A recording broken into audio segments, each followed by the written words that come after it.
시청자 여러분 안녕하세요. 키스리서치의 김민진입니다. 예, 잠시 휴식을 취하고요. 다시 본격적으로 좀 키스리서치 방송 출발해 보도록 하죠.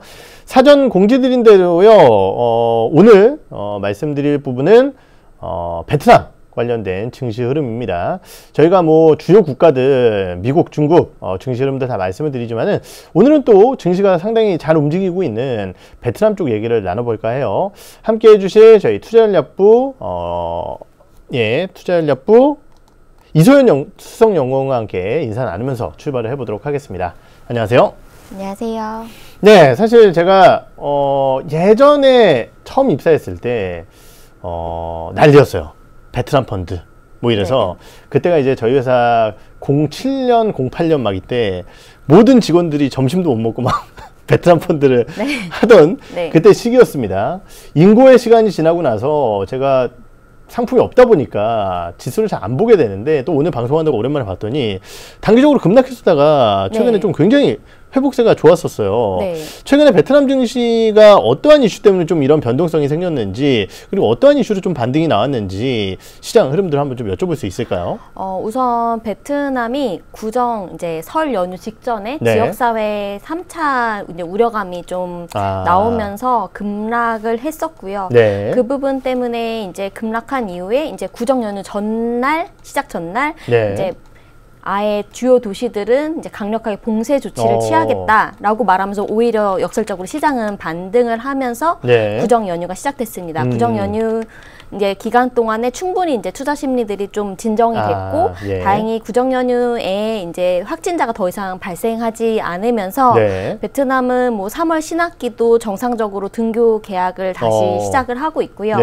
이러다 보니까 이제 2월에 급락했던 부분 만회하면서 이제 2월, 3월 베트남 주가 지수의 이제 모양이 굉장히 좀 우상향을 계속 그렸고요. 그래서 이제 어제 또 FOMC도 약간 좀 다른 아시아 증시와 같이 좀 긍정적으로 반응을 하면서 지금 사상 최고치 직전인 1200에 근접해 있습니다. 지금 뭐 베트남 증시가 사상 최고치를 또 눈앞에 두고 있는 상황인데 그러면 이제 그런 이유가 있겠죠. 뭐 사실 기업 실적들이 진짜 베트남도 좋아지는 건지 경기에 발표되는 지표들도 좋은 상황인 건지 뭐 유동성 환경도 좋은 건지 어떠한 흐름인가요 지금 베트남은? 우선 지금 베트남은 계속 개인들이 사고 있고요. 월간 단위로 봤을 때 외국인들은 순매도입니다. 아직까지는 11월, 12월에 잠깐 순매수였지만 아직까지 외국인은 순매도고요. 그럼에도 불구하고 증시를 끌고 올라가고 있는 건 베트남 로컬 개인 투자자들이고요.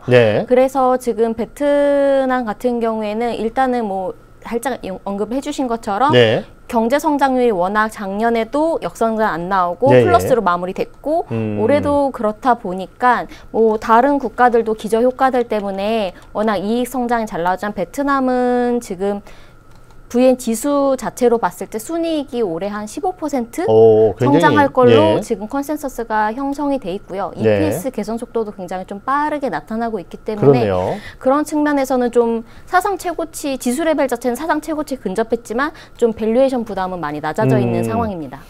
사실은 이제 뭐 제일 좋은 게 기업이익 올라오고 주가는 뭐 상대적으로 좀 덜 올라오면서 밸류에이션 매력도가 부각되면 그것만큼 이제 투자하기가 좋은 환경이 없는데 베트남 같은 경우는 이익 추정치가 또 계속 상향되고 있다라고 하니까 그러한 부분들이 좀 긍정적이다라고 볼 수 있을 것 같아요. 그럼 이제 본격적으로 오늘 준비하신 내용들을 좀 얘기를 나눠볼까 하는데 사실 저희가 뭐 시장 얘기하고 다음에 어떠한 종목군들이 괜찮냐 이런 얘기들을 좀 많이 드리는데 오늘 같은 경우는 ETF 쪽을 준비를 해 주셨어요. 왜 ETF를 들고 오셨을까요? 이게 아무래도 지금 뭐 어제 미국 이제 채권 보셨으면 아시겠지만 시장이 좀 방향성을 못 잡고 있는 것 같아요. 이게 진짜 경기가 좋은 거라고 받아들여야 되는 건지 아니면 긴축을 우려해야 되는 건지 이 갈피를 못 잡는 상황에서는 굳이 지금 상황에 뭔가를 투자하기보다는 스터디를 하는 시간을 갖는 것도 나쁘지 않지 않을까라는 생각으로 좀 베트남 ETF들을 좀 정리를 해봤습니다. 이제 베트남은 같이 이제 보시면 아시겠지만 베트남은 개별 종목을 매매하는 게 참 쉽지 않은 국가예요. 굉장히 어렵죠. 제한도 있고.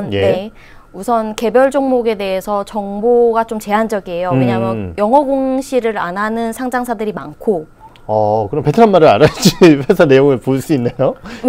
시가총액 30위만 가도 예. 영어 공시가 잘 안 되는 예. 그리고 IR 자료가 뭐 많지도 않고요. 예. 그런 부분이 있고 그다음에 또 아무래도 현지 뉴스에 좀 제한적으로 접근을 할 수밖에 없다 보니까 베트남 개별 종목의 이제 단기간의 움직임에 대해서는 좀 외국인 투자자 입장으로서는 좀 접근을 하거나 그렇겠네요. 아니면은 뭔가를 행동을 하는 게 좀 제한적일 수밖에 없거든요.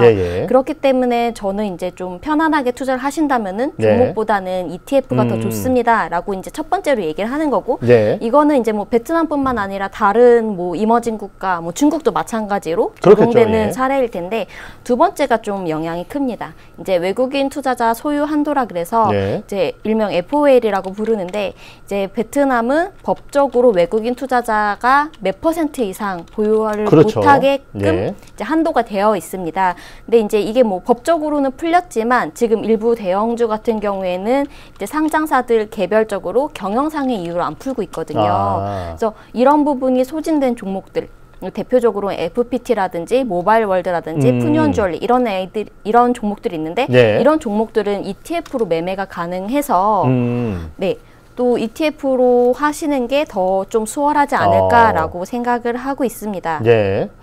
지금 말씀 주셨듯이 사실은 이제 외국인들에 대한 투자 제한이라든지 그리고 뭐 종목에 대한 접근도가 어려워서 일반적으로 뭐 ETF로 투자하시는 분들이 굉장히 많다라는 부분일 것 같은데 그러면은 사실 베트남 쪽 주요 ETF가 뭐 해당 쪽에도 뭐 상장이 돼 있을 거고 아니면은 뭐 주요 글로벌 국가들이 뭐 상장을 시킨 것도 있을 거고 우리나라에서 지금 거래를 할 수 있는 베트남 관련된 주요 ETF들이 어떤 것들이 좀 있을지가 궁금한데요. 우선 이제 베트남의 주요 지수들을 먼저 짚고 넘어가고 각 지수에 해당하는 ETF들을 하나하나씩 좀 소개를 해드리겠습니다. 우선 주요 지수 구성이라는 차트를 같이 보시면 베트남은 대표적으로 이제 호치민 거래소에서 발표한 지수가 이제 저희가 흔히 많이 얘기하는 VN 지수 같은 경우에는 호치민 거래소에 있는 전 종목을 의미하는 거예요. 그래서 한국으로 치면 코스피 의 느낌으로 받아들이시면 될 것 같고요. 그다음에 이제 VN30 지수, 요거 같은 경우에 이제 저희 킨덱스 ETF 때문에 좀 익숙하신 지수일 텐데 이거는 베트남 시가총액 상위 30개 종목. 그래서 코스피 200과 흡사한이라고 생각을 하시면 됩니다. 그래서 보통 시가총액 30위를 벗어나면은 시가총액 규모도 너무 작고 거래량도 떨어지기 때문에 개별 종목도 이 안에서 많이 매매를 하시는 편이거든요. 그래서 VN30 지수는 그런 측면에서 뭐 투자를 안 하신더라도 항상 좀 체크를 하실 만한 지수인 것 같고요. 그다음에 좀 특징적인 게 금융 선도 지수랑 다이아몬드 지수가 있습니다. 처음 들어보는 것 같은데요, 저는. 이거 같은 경우에는 이제 호치민 거래소에서 진짜 외국인 투자자를 위해서 만들어낸 지수라고 좀 얘기를 해도 무방할 것 같은데요. 우선 지금 앞서 언급했던 FOL 이슈하고 좀 밀접한 관련이 있어요. 특히 이제 은행 같은 경우에는 뭐 한국도 예전에 그랬지만 이제 국가에서 관리하는 중요하게 생각하는 기관 산업이기 때문에 이 FOL 한도를 30%에서 늘린 적이 없어요. 지금까지. 그래서 이거는 앞으로도 쉽게 늘릴 것 같지 않고요. 그렇기 때문에 은행의 대부분의 이제 대형 은행들은 FOL 한도가 찼기 때문에 장중에 매매가 어렵습니다. 그렇겠네요. 그래서 이 부분을 해소할 수 있는 게 금융 선도 지수고요. 이제 은행이랑 증권이랑 보험 이런 종목들의 이제 금융의 상위 종목들을 이제 믹스해서 만든 금융 선도 지수를 발표를 했고요. 이거에 대한 ETF가 있고요. 그 다음에 이제 마지막이 이제 다이아몬드 지수라 그래서 이제는 좀 많은 투자자분들이 아시고 많이 매매를 하시는 종목인데 이거 같은 경우에는 이제 시가총액 상위이고 그다음에 또 하나의 기준 조건이 FOL이 95% 이상 소진된 그러니까 한도가 5% 미만으로 남아서 장중에 매매가 쉽지 않은 그런 대형주를 구성을 하는 지수거든요. 그래서 이거는 이제 정말 다이아몬드처럼 사고 싶어도 못 사는 종목들을 그런 종목들을 좀 지수로 구성을 해놓고 이 지수들을 호치민 거래소에서 이제 재작년에 발표를 했고 작년에 이제 각각 ETF가 로컬 운용사에서 하나씩 나와 있는 상황입니다. 그래서 이제 다음 페이지부터 VN30 지수부터 좀 하나씩 좀 설명을 해드리도록 하겠습니다. 지금 베트남 관련된 ETF들은 지금 표에 보시는 것처럼 뭐 한국에 상장돼 있는 것도 있고 네. 미국에 상장돼 있는 것도 있고 그다음 베트남 호치민 거래소에 상장되어 있는 것도 있습니다. 네. 저희 첫 번째로 보시는 게 이제 킨덱스 베트남 저희 이제 많이들 매매하시고 그렇죠. 있는 건데요. 네. 이 ETF 같은 경우에는 이제 제가 FOL 이슈가 있다고 했잖아요. 네. 그러다 보니까 외국계 자산 운용사도 똑같이 외국인으로 분류가 되기 때문에 개별 종목을 다 담지 못합니다.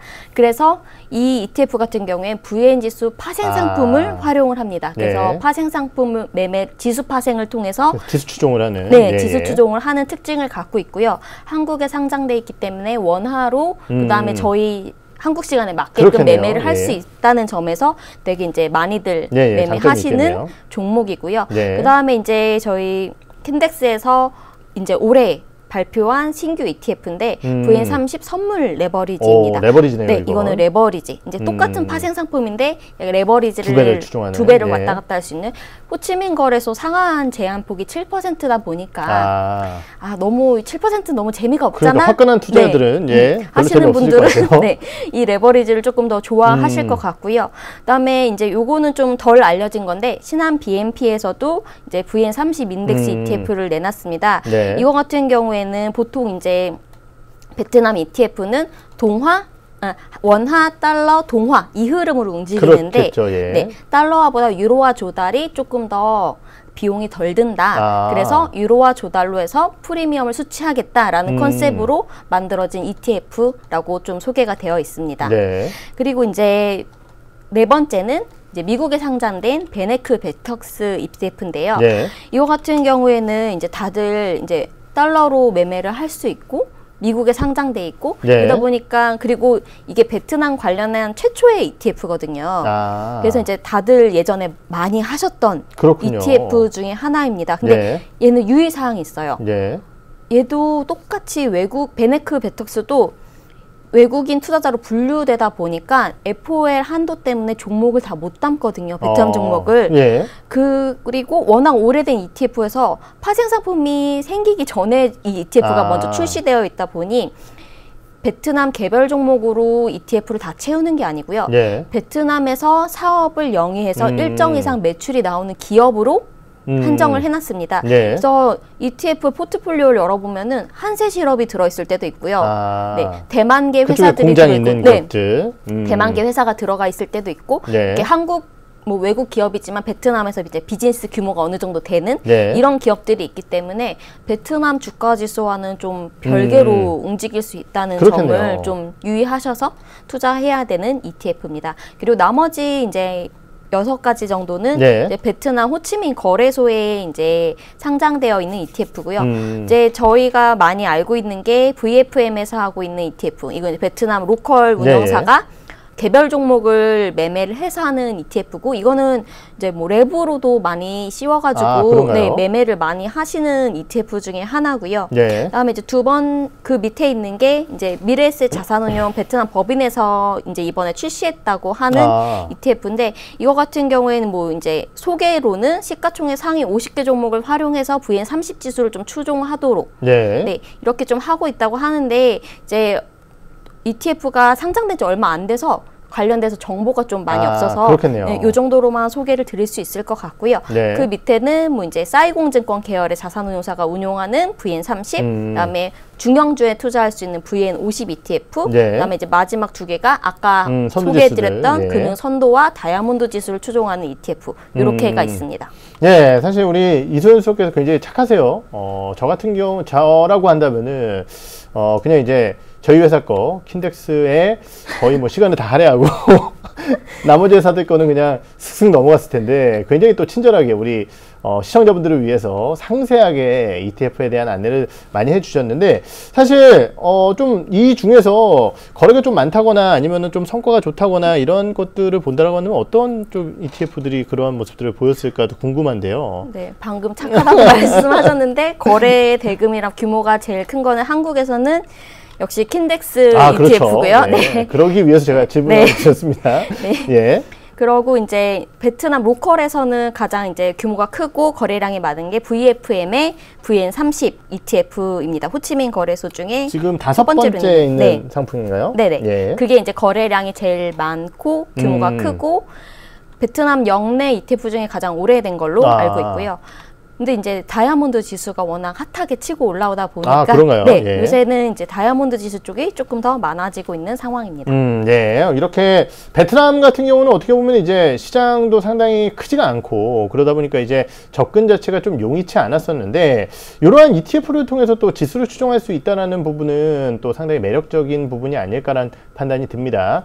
성향에 맞게 또 베트남 ETF 한 번씩 생각해 보시는 것도 어떨까라는 말씀을 드려보면서 오늘 ETF 그리고 베트남 시간은 이것으로 좀 마무리를 지어보도록 하죠. 함께 해주신 저희 이소연 수석연구원과는요 이만 인사 나눠보도록 하겠습니다. 감사합니다. 감사합니다.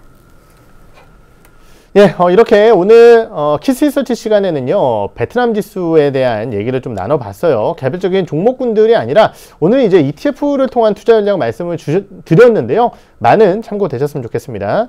시장은 출발과 함께 그래도 낙폭을 상당 부분 줄여나가고 있습니다. 개인들의 매수세가 어제 제가 이제 이런 말씀을 드렸죠. 바이오 사이언스를 파신 분들이 과연 그 돈을 가지고 뭘 하실까? 시장이 빠지면은 주식 사는 것도 고려 사항이었겠죠. 오늘 지수에 대한 낙폭을 상당히 줄이고 있다는 점과 함께 시가총액 상단권 내에서는 코스닥 쪽에서는 아까 보여드렸던 뭐 셀리버리라든지 아니면 HLB와 같은 바이오 종목군들이 좀 강세 흐름을 보이고 있고요. 코스피 쪽에서는 자동차 업종군들이 상대적으로 좀 버텨내고 있네요. 특히 기아차와 현대모비스 같은 종목이 눈에 띕니다. 이러한 낙폭 축소는 아무래도 이제 중국 시장 개장과 함께 그리고 추가적으로는 아까 말씀드렸던 나스닥 선물 이슈와 함께 움직일 것이기 때문에 장중 주가 흐름 잘 판단을 해보셨으면 좋겠습니다. 이렇게 이 시간 마무리 지어보도록 하죠. 저는 오후에 여러분들 다시 찾아뵙도록 하겠습니다. 감사합니다.